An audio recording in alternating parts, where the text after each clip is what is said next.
2 लाखापर्यंतचं जे कर्ज माफ करायचं आहे 30 सप्टेंबर 25 पर्यंत आणि जे वेळेवर भरतील त्यांना 50,000चं प्रोत्साहन आपण त्या ठिकाणी दिलं. मला आपल्या एक बाब लक्षामध्ये आणून द्यायची आहे की शेतकरी ज्या वेळेला पीक कर्ज घेतो त्यावेळेला त्या पीक कर्जाचं बँकेकडं परतफेड जी करण्याची तारीख आहे मार्चच्या आसपास. मार्च महिन्यापर्यंतचं पीक कर्ज आपण माफ केलं नाही तर सप्टेंबरपर्यंत कदाचित त्याच्यामध्ये आणखीन वाढ होऊ शकते. शेतकरी थकबाकीदार होऊ शकतो, बँकांची वसुली कमी होऊ शकते. याचा विचार मला वाटतं माननीय मुख्यमंत्र्यांनी केलेला नाही. मला अध्यक्षांनी परवानगी दिलेली आहे. जयंत पाटलांच्या नंतर मी बोलणार. ठीक आहे सर, बोला बोला बोला. केळकर साहेबांना नंतर देऊ चान्स. माननीय अध्यक्ष महोदय, सन 1926-27चा जो अर्थसंकल्प माननीय मुख्यमंत्र्यांनी सादर केला त्याच्याबद्दल मी सरकारचं मनापासून अभिनंदन करतो. कारण हा अर्थसंकल्प अतुल्य महाराष्ट्र आणि विकसित महाराष्ट्र हे स्वप्न उराशी बाळगून मांडलेला अर्थसंकल्प आहे. $5 ट्रिलियन व्यवस्थेकडे नेणारा अर्थसंकल्प म्हणून याचं वर्णन करण्यात आलेलं आहे. जयंतराव पाटलांनी अर्थमंत्री म्हणून बरेच वर्ष अर्थसंकल्प सादर केले. त्यांनी डिटेल्समध्ये सगळ्या तरतुदींच्या संदर्भामध्ये या सभागृहामध्ये चर्चा केली. मी सुद्धा 1 वर्ष अर्थमंत्री म्हणून काम केलेलं आहे. त्यामुळं मी काय आता त्याच्यामध्ये सगळ्या तरतुदींच्या संदर्भात जाणार नाही. मी काही महत्त्वाचे मुद्दे या ठिकाणी मांडणार आहे. सरकारने दिलेला बळीराजाचा सन्मान आणि समृद्धी, महिलांचं सक्षमीकरण, पायाभूत सुविधा, तिसरी मुंबई, युवा शक्ती आणि रोजगार या सगळ्या गोष्टीच्या संदर्भामध्ये या ठिकाणी सांगितलेलं आहे. अध्यक्ष महोदय,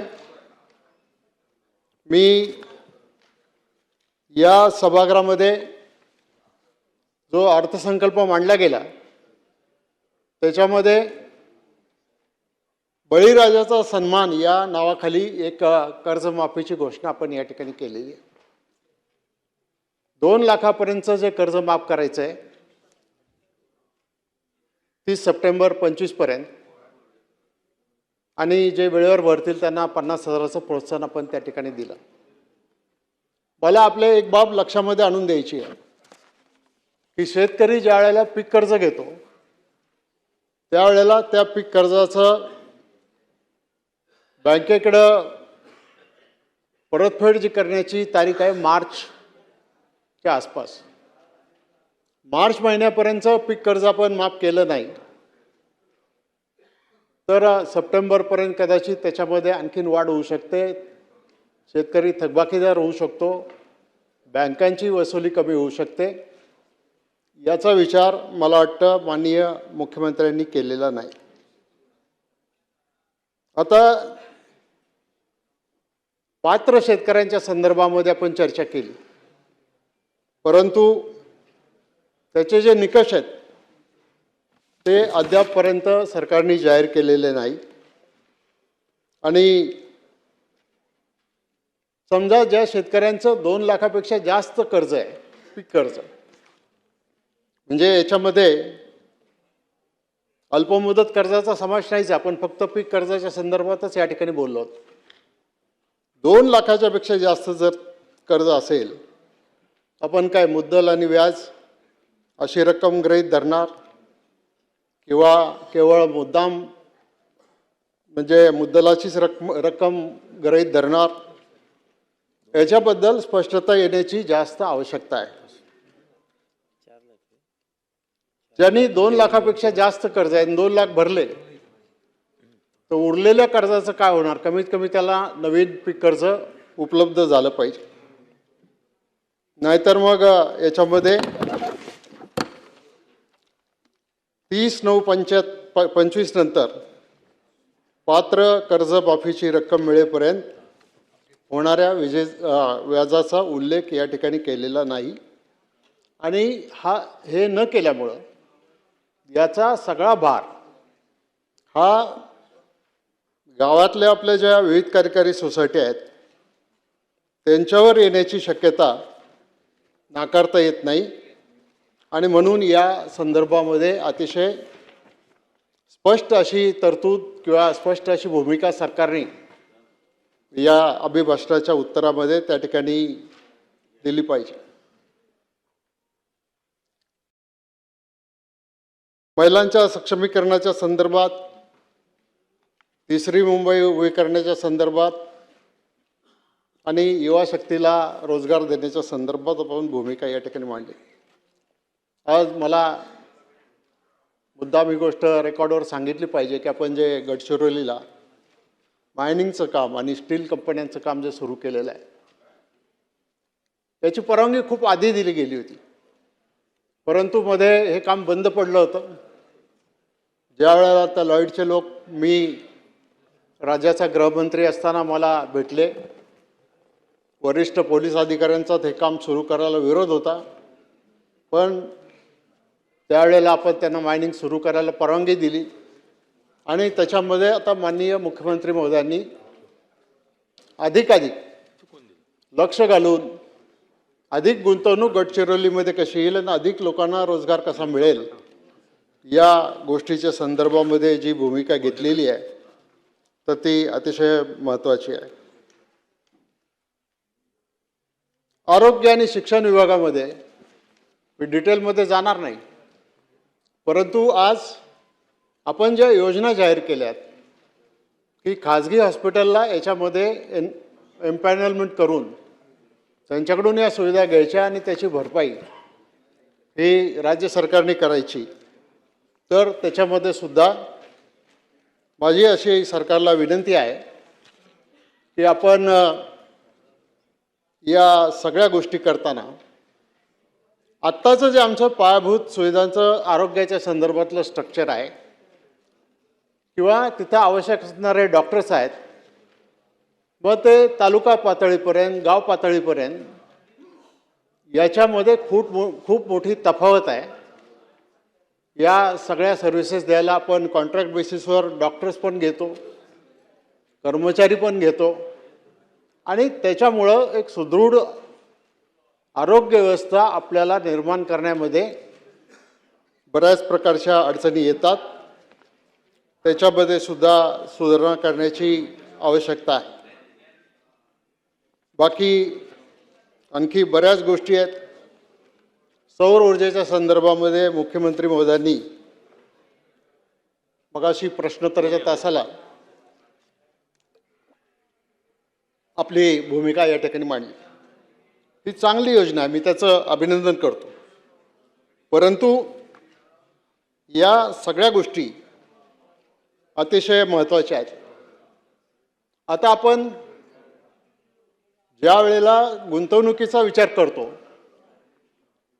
तर प्लीज आपसात बोलू नका, बसा ना जरा प्लीज.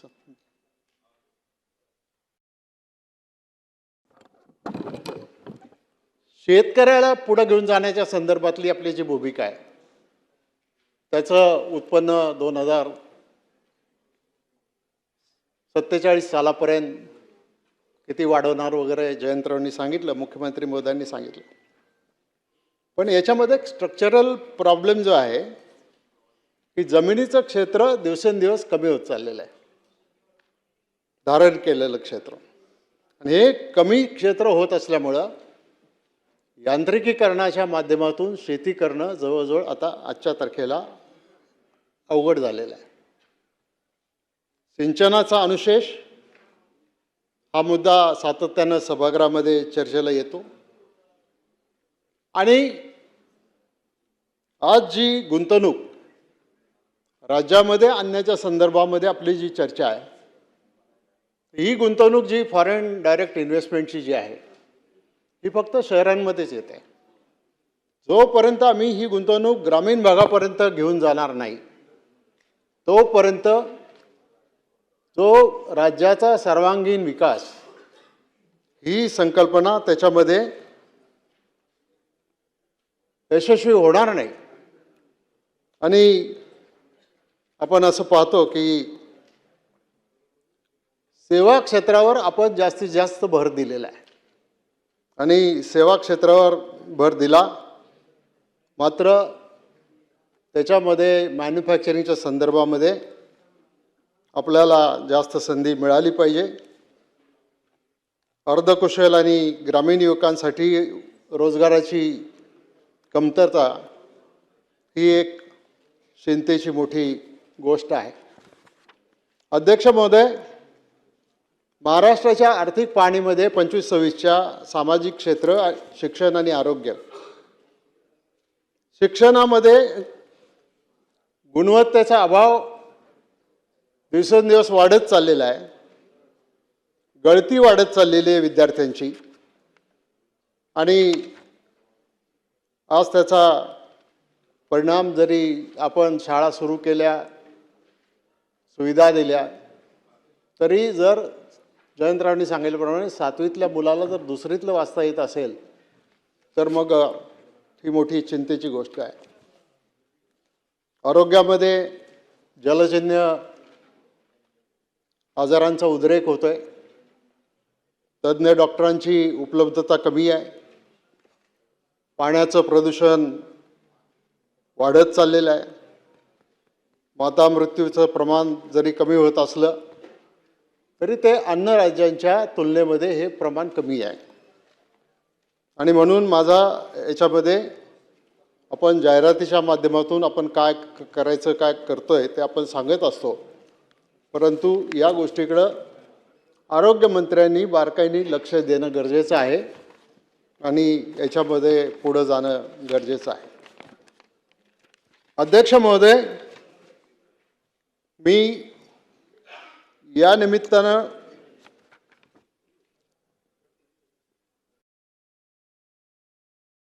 एक